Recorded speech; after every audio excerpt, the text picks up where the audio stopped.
Donnez-moi, je vais collectionner. Est-ce que vous pouvez me signer un tract? Ah non, attendez, ça c'est pour les footballeurs, ça. Oui, mais Moi, je suis pas. Je suis un humble poète, comme dirait l'autre. C'est justement une comédie théâtrale d'humour. Fédo? Bonjour, voilà, c'est du Fédo, On il joue de l'opéra et l'opérette avec le texte de Fédo. De l'opéra? Et c'est vous qui chantez? Oui, c'est moi qui chante. D'accord, Oui. c'est bien. L'opéra, vous voyez, comme je ne suis pas très bien entendant, au début, ça m'exaspérait. Pour moi, c'était des cris. Ah oui, je vois. Et alors, un jour arrive le miracle, je tombe sur la Calas et j'entends Castadi va. Je vous jure que, vieux comme je suis et que j'ai tout vu et tout, encore maintenant, ça me fait pleurer. Marine Le Pen, vous connaissez l'anagramme Marine Le Pen? Ça va vous plaire. Mais c'est pas de la blague. Oui. Marine Le Pen, l'anagramme, c'est amène le pire. Oh, Pas mal, hein? non, vous êtes trop fort. Mais je pense qu'on peut terminer sur ces mots. Maintenant, merci beaucoup. C'était super de vous avoir avec nous et merci d'avoir pris le temps. Merci. C'est important de dire, de prendre le temps d'échanger sur. Pardonnez-moi le ton que j'ai pris un peu professoral et catéchisant, mais c'est un petit bonheur de vous rencontrer parce que vous le savez pas, mais moi je le sais, vous êtes des passerelles. Et vous allez aller quelque part où j'irai jamais. Quel futur. Merci beaucoup, en tout cas. Merci Moi à je vais vous. manger une glace. Et bonne glace. Merci beaucoup. Merci à vous pour la visite et hier pour la rencontre avec le groupe de jeunes là de Making Wave. Aussi. Il y en avait un pour Sarah Leblanc qui est partie. Clémence, ça va être un cadeau pour toi. Merci. Voilà. Et pour Sarah, Bah, ne le donnez pas à Jean-Luc parce que sinon elle ne le retrouvera jamais. et merci beaucoup pour la visite et pour l'échange, très riche. Bonne chance à vous. Non, je parle, c'est nous qui nous sommes enrichis au passage. T'as pas pris un sac, toi, Lise? Ah oui, t'en as aussi. Elle en a pris deux. C'était intéressant parce que on avait affaire à un résistant, c'est-à-dire quelqu'un qui croit tellement radicalement à ses principes que, par exemple, il nous dit à un moment donné, le financement public recule énormément, et alors il donne des proportions, tout ça, et il dit nous sommes arrivés à le compenser par la billetterie et les mécénats, d'accord? Et il dit c'est donc un échec. Alors bon, je dis ah bon, pourquoi? Parce que c'est pas le but du service public du théâtre. Il doit être pris en charge par les fonds publics pour pouvoir assumer sa fonction, c'est-à-dire être de haut niveau et pas réduit parce que les budgets sont insuffisants et qu'en gros on produit que ce qu'on peut payer. Parce que ça c'est poussé à la baisse tout le temps, des budgets. Et puis deuxième argument, parce que ça interdit une vraie prise de risque, ça tourne à la banalisation, on ne fait que ce dont on est sûr d'avance que ça va marcher. Et donc on va très peu innover, très peu changer, on va prendre ce qui est sûr. Et puis enfin, dernier élément, c'est que une production, les tours de table sont de plus en plus compliqués parce que personne ne met tous ses risques au même endroit, et donc éparpille les fonds dont il dispose. Et pourquoi je dis ça résistant? Parce que lui, il considérait qu'avoir surmonté cette épreuve, c'était le signal d'une adaptation d'un système dont il considère qu'il est intrinsèquement mauvais.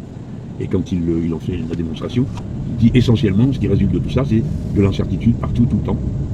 Et donc une lutte contre cette incertitude qui va avoir pour conséquence toujours de réduire le niveau de création, d'innovation et de prise de risque. Et il dit que c'est d'autant plus dangereux que, contrairement à ce qu'on croit, le service public, comme c'est lui qui prend les risques, en quelque sorte, c'est lui qui révèle les succès possibles. Et à partir du moment où ces succès possibles ont été révélés, il y a de la diversité qui apparaît parce que, y compris le secteur privé, se met au diapason. Et ça, j'ai trouvé que c'était la partie la plus frappante dans son propos.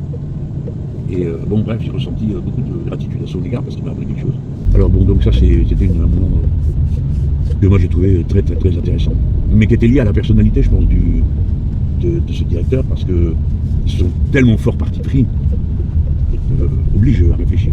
Je suppose qu'elle a obligé à argumenter lui, mais nous, ça nous oblige à réfléchir parce qu'il nous met sur les genoux des données, quoi. C'est pas juste des impressions. Alors voilà.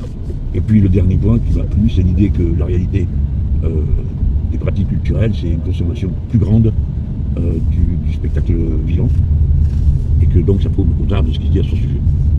Voilà, après on est passé au syndicat, c'est-à-dire la condition humaine des salariés. Bon là c'est des questions plus traditionnelles sur le financement de la sécurité des créateurs, des intermittents et tout ça, quoi. Culture, les autres questions ne m'intéressent pas. Donc tout le monde est prévenu, vous ne ferez pas la gueule après. Je crois que peu de gens ont compris dans le pays ce qui est en train de se passer dans le secteur de l'activité culturelle. Nous parlons d'un secteur, si on prenait les choses simplement par leur niveau économique, on va dire qu'il s'agit de 700 000 personnes qui ont un emploi, qui en vivent, qui ont une vie de famille et qui apportent quelque chose à la société dont personne ne conteste l'importance. Et même mieux, on va dire, comme c'est Avignon et que c'est le théâtre, le phénomène depuis 2 ans, c'est que les théâtres se remplissent beaucoup. Ce qui envoie un signal de la part de la population comme une demande de diversité, d'interpellation. Quel rôle de la culture, hein, si on veut faire bref. Et tout ça est en train de mourir, j'allais dire à petit feu, mais c'est plus le cas des petits feux maintenant, on est carrément dans les grands feux. C'est-à-dire c'est des coupes terribles dans le financement public. Et puis entouré d'un discours infâme qui consiste à considérer la culture comme une espèce de supplément d'âme, hein, dont on peut se passer, il y a plus urgent et compagnie, ou bien les travailleurs du secteur, les artistes sont des sortes de privilégiés à qui on paierait une rente pendant qu'ils s'amusent et que tous les autres travaillent. Ce qui est une vision de lourdeau, de rustre, qui ne comprennent pas de quoi nous sommes en quelque sorte menacés. Il y a deux façons de voir qui sont l'une en face de l'autre. L'une va consister à dire pas d'argent public, débrouillez-vous, allez chercher des sous là où vous pouvez. Et alors on a une dynamique qui se met en place où on va faire du moins cher, comme dans la production économique, industrielle ou agricole. Alors moins cher, c'est moins de monde, moins de technique, moins d'installation. Et donc on va tout réviser à la baisse, avec évidemment une sorte de normalisation de la production culturelle. Et le danger vient de ce que, au fond, nous finissions par tous ne vivre plus que dans notre algorithme. C'est-à-dire, nous n'irons voir que ceux dont nous sommes absolument certains que ça va nous plaire. Nous allons consommer de la culture d'après les normes qui sont déjà en nous, au lieu d'aller à la rencontre de la culture pour se faire interpeller, pour découvrir, pour apprendre, pour ne pas être d'accord, des fois avec le spectacle lui-même. Hein. Voilà. Ne croyez pas que je sois si peu que ce soit en train d'exagérer. Il y a, bon, tout le monde connaît mon option politique, je suis un anticapitaliste, tout le monde le sait, mais le capitalisme n'est pas un mode de production seulement, c'est aussi un mode de consommation. Il uniformise, il réduit pour être certain d'avoir tout le temps la même chose à produire et à en diminuer les coûts. C'est pareil avec les consommations culturelles. Dernier point, de quoi ont besoin les gens qui vivent de ces métiers-là? De visibilité. Ce ne sont pas des chiens qui un jour peuvent manger et pas le lendemain, encore les chiens vont mieux qu'ils bouffent tous les jours aussi. C'est des personnes humaines, ils ont une fac. Si vous voulez qu'ils soient là, vous en avez qui sont brillants comme c'est pas possible. Vous n'êtes pas capable, vous ni moi, de faire ça. On a donc absolument besoin d'eux, il faut qu'ils puissent vivre une vie humaine. Donc il leur faut des garanties, de la visibilité. Moi je me suis préoccupé par-dessus tout de la question de la retraite des gens de culture. Alors là c'est un sujet, c'est incroyable. Quand vous dites on va s'occuper de ça, les gens vous regardent, la retraite, pourquoi? Pourquoi? Eh bien pourquoi? Parce que c'est une personne, un jour il faut s'arrêter. Ne dites pas qu'on peut être danseur, qu'on peut être même un théâtreux toute sa vie. Non, c'est pas vrai. Donc là, il faut qu'on s'en occupe. On sait comment faire. Prenons un exemple. Ça m'a valu quelques démêlés dans les milieux de la culture, mais pas grave. Victor Hugo, comme ça je suis à l'abri, avait inventé un truc. Il dit toutes les œuvres qui tombent dans le domaine public, vous savez, au bout de 30 ans, une œuvre passe dans le domaine public. C'est-à-dire que vous ne payez plus de droits dessus. On pourrait décider que toutes ces œuvres contribuent à une caisse de retraite. Alors on prendrait un petit quelque chose sur chacune. Ok? Alors quand on dit ça, on dit oui, tu crois que? Bah oui, je crois que. Oui, je crois absolument. Pourquoi? Je vais vous donner un exemple. Quand les Nord-Américains, Walt Disney et sa bande, se sont occupés de faire Notre-Dame de Paris, non seulement ces Russes n'ont pas mentionné qu'ils avaient volé l'histoire à Victor Hugo, parce qu'il n'y a même pas le nom de Victor Hugo sur la fiche du film, mais c'est que ça a rapporté des milliards à la film Disney. Il n'y en avait pas une petite poignée ou deux pour la retraite des artistes. Plus une œuvre d'art aurait de retentissement, plus elle s'inscrirait dans quelque chose qui continue à parler de génération en génération, plus elle contribuerait au bonheur du présent. Et quand vous avez des retraités qui ne sont pas tous amochés, qui sortent du métier, c'est un bien public aussi, ça fait des tas de trucs, tous ces gens-là. Vous voyez, voilà le prix de la culture. Si vous enlevez la culture, c'est tout ça que vous supprimez. Regardez, si on mettait des droits d'auteur sur Sophocle, hein, ou sur Racine, ou sur Corneille, ça défriserait. Bah voilà ce qu'il faut faire. C'est pas compliqué. Sortez-vous de la tête cette mentalité utilitariste et comptable, toujours en train de dire combien ça coûte, c'est trop cher, l'État est en déficit. Ben si l'État est en déficit, il n'y a qu'à faire payer plus ceux qui peuvent. Et voilà, il n'y aura pas de déficit. Tout le monde le sait. Mais quand on parle d'art, on parle de quelque chose qui est en nous, qu'on n'est même pas capable de nommer. Qu'est-ce que ça fait? Qu'est-ce que ça agite en nous? Voilà, ça c'est le mystère humain. Pourquoi nos gosses jouent?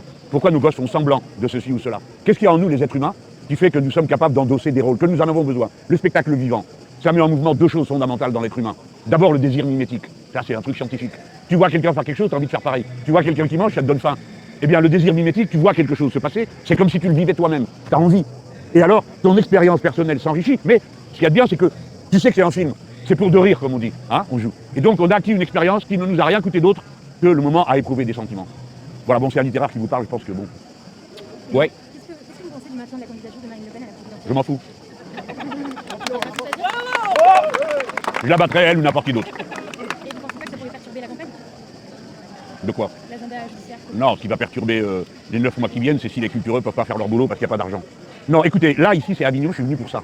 Je ne viens pas pour utiliser la situation pour parler d'autre chose que de culture. Excusez-moi de vous répondre de cette manière-là, mais dites à vos chefs que je connais, je ne ferai rien d'autre, c'est pas la peine de m'embêter, je ne ferai rien d'autre. On est venu ici pour défendre la vie elle-même.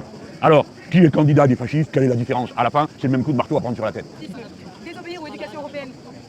Adapté de Romain Gary. Waouh. Oh, Romain Gary, c'est une garantie de qualité déjà. Bon. Bon courage les petits, bon boulot. Et cette année, il faut multiplier tout par deux. Hein. Faites-en partout, il faut obliger à réfléchir. Il faut celui qui ne bouge pas, qui est là, qui a rien compris, il faut le secouer, il faut que tout le monde se mette en mouvement. C'est un grand moment. C'est pas juste un danger. Le danger, c'est aussi une opportunité.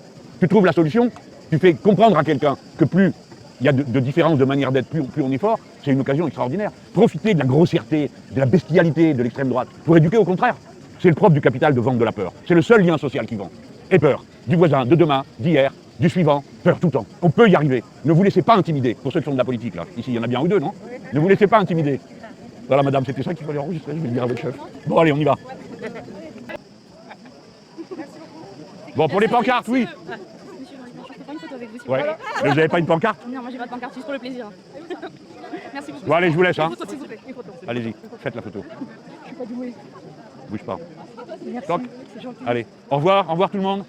Est-ce que je peux prendre une photo avec vous? Voilà, c'est la première fois qu'un gorille me demande un truc pareil. Puis blanc en plus, vous êtes l'homme des neiges, non? Le Yeti. Mince. Quoi?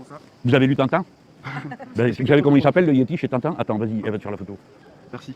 C'est le Migou. Vous êtes le Migou? Oui, c'est ça, oui, c'est moi. Vous devez crever de chaud là, non? Ah, il fait sacrément chaud. Ça vous croit. Merci Je peux beaucoup. dire, vous avez la pluie pour ça. Bon courage. Merci à vous aussi.